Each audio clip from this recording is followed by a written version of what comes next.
Hello everyone. तो जैसा कि आप सभी बच्चों को पता है कि आज हम लोग लेके आ गए हैं एक बहुत ही महत्वपूर्ण मुद्दा। वो है 1935 का भारत शासन अधिनियम। ठीक है। तो इसके सबसे पहले हम ऐतिहासिक पृष्ठभूमि को देखते हैं कि इसके पीछे, इस अधिनियम के पीछे कौन सी जो है इतिहास छुपी हुई है। ठीक है।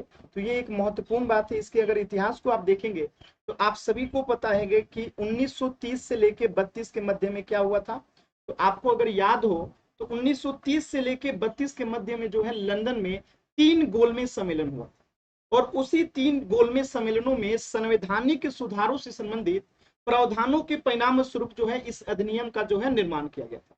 यानी 3 गोलमेज सम्मेलन के बाद जब अंग्रेजों ने भारतीय माने भारतीयों को जो है कुछ रियायत देने के लिए, कुछ संवैधानिक सुधार करने के लिए जो रिपोर्ट प्रस्तुत की थी, उसी की पृष्ठभूमि में जो है जाके भारत शासन अधिनियम जो है आता है, यानी इस अधिनियम का निर्माण होता है। तो इस अधिनियम में अगर हम बात करें तो 10 अनुसूची सहित 321 धाराएं थी। ठीक है। 10 अनुसूचियों सहित 321 धाराएं थी। अब आप कहेंगे ये तो एक पूरा संविधान के जैसा है। क्यों है ये पूरा संविधान के जैसा, इन तमाम चीजों को समझेंगे। तो इससे पहले कि ब्रिटिश सांसद ने इतने बड़े और जटिल संविधान को नहीं अपनाया, तो इसके कुछ मुख्य प्रावधान थे। यानी इसमें 1935 में भारत शासन अधिनियम के आखिर क्या मुख्य प्रावधान थे, तो मैं इसको आपको अभी बता देता हूं, पहले एक्सप्लेन कर देता हूं, ध्यान से सुनिएगा। तो भारत शासन अधिनियम जो है 1935 के द्वारा जो है अखिल भारतीय संघ की स्थापना का प्रावधान, जिसमें प्रांत और देशी रियासतों को भी शामिल किया गया था। एक तो ये इसका महत्वपूर्ण प्रावधान था। दूसरा महत्वपूर्ण प्रावधान क्या था कि इस अधिनियम के द्वारा प्रांतों के स्वशासन की बात की गई।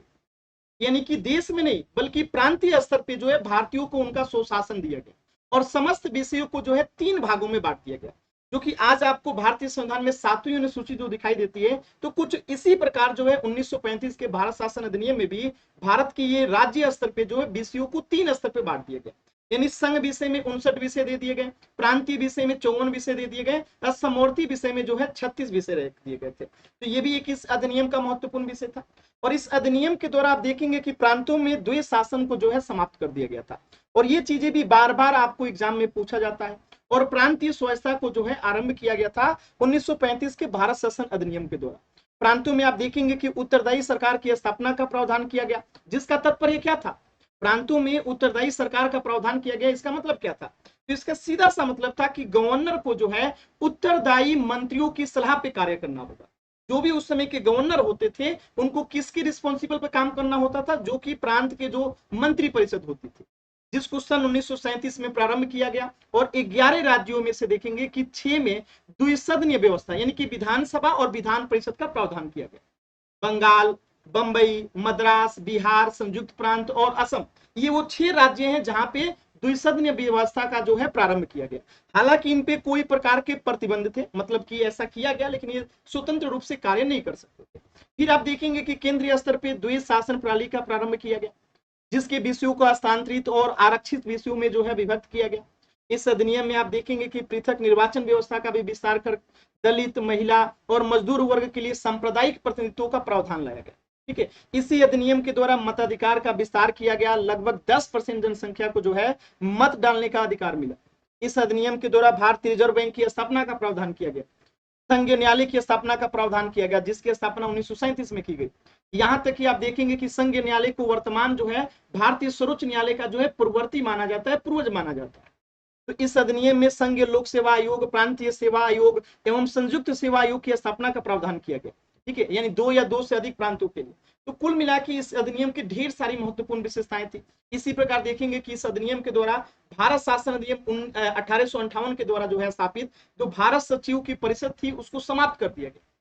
यहाँ इस बात पे विशेष रूप से आपको ध्यान देना है कि भारत सचिव के पद को जो है सन 1947 के अधिनियम में समाप्त किया गया। ये तमाम चीजों को जो है आपको ध्यान देना है। इसी अधिनियम के माध्यम से वर्मा को जो है इस अधिनियम के द्वारा भारतीय क्षेत्र से बाहर कर दिया गया और इस अधिनियम के किसी भी प्रकार के परिवर्तन के लिए ब्रिटिश सांसद से अनुमति लेना जो है अनिवार्य कर दिया गया। तो ये तमाम 1935 के भारत शासन अधिनियम का क्या था, इंपोर्टेंट था। अब एक सवाल आता है कि इसमें इतने महत्वपूर्ण प्रावधान थे तो आखिर ये इतना लंबा और जटिल क्यों हो गया। तो अधिनियम में 321 धाराएं और 10 अनुसूची होने के पीछे कई कारण थे। पहला कारण तो ये था कि एक तो भारत में बढ़ती हुई राष्ट्रीयता। आप देखेंगे 1930 से 32 के करीब जो है आपको दिखाई देगा क्विट इंडिया मूवमेंट चल रहा था, भारत में सविनय अवज्ञा आंदोलन चल रहा था, महात्मा गांधी जो है इस समय राष्ट्रीयता चरम पे थी। इसके कारण लोगों को सत्ता का पर्याप्त जो है हस्तांतरण जो है आवश्यक हो गया था। दूसरी कि ब्रिटिश सरकार शक्ति हस्तांतरण के साथ साथ अपने हितों की रक्षा करना चाहती थी, तो इसके लिए पूरी व्यवस्था लेना चाहती थी। इसलिए यह अधिनियम जो है दो हितों की पूर्ति करती है, इसलिए इसने लंबे और ज्यादा धाराएं थी।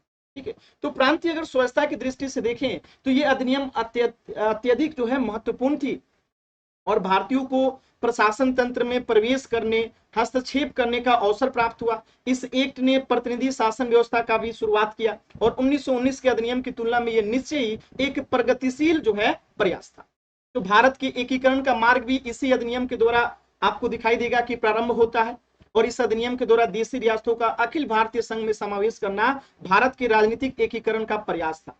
ठीक है, तो ये इसकी तमाम इंपोर्टेंस है और यहाँ पे जो भी बातें मैंने महत्वपूर्ण बातें बताई उसका यहाँ पे समरी है। ठीक है, तो इस अधिनियम की मुख्य विशेषता क्या थी कि अखिल भारतीय संघ की स्थापना का प्रावधान था, लिखित रूप में केंद्र और राज्यों के बीच में शक्तियों का विभाजन हुआ, प्रांतों में द्वैध शासन की समाप्ति हुई, प्रांतों में उत्तरदायी सरकार की स्थापना हो रही है और प्रांतों में द्विसदनीय विधायिका आ रही है और आरबीआई की स्थापना हो रही है।